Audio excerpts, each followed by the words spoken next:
অনামিকার হাতে খড়ি, কবিতা ও গল্প মনের থেকে।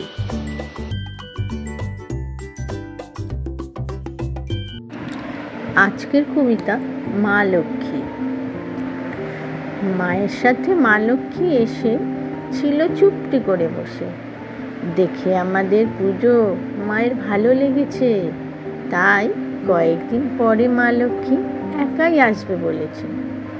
তার বাহনের পিঠে বসে যাবে সকলের ঘরে, সেই আনন্দে মর্তবাসী আলপনা দেয় দ্বারে।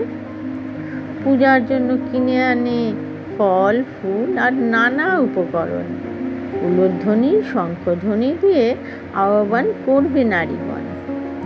পান সুপারি আলতা সিঁদুর আর নানা দ্রব্য সাজায় বরণ ডালায়, নানা রকম ফল ফুল চিড়ে মুরগি দই রাখবে এক একটি থালায়।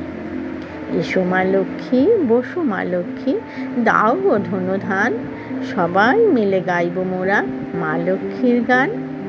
পুজো করতে বসেন এবার যখন পুরোহিত, আমরা তখন বন্ধ করি মা লক্ষ্মীর গীত।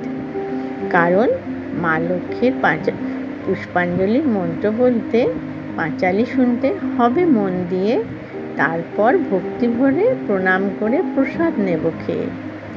খাওয়ার ব্যবস্থা হয়েছে উপরের ঘরে, সবাই মিলে খাবো সেটা টেবিল চেয়ারে।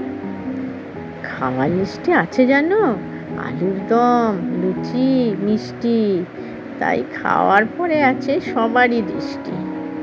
খাওয়া দাওয়া শেষ হলো, এবার সবাই চলি জয় মা লক্ষ্মী, জয় মা লক্ষ্মী, সবাই মিলে বলি নমস্কার।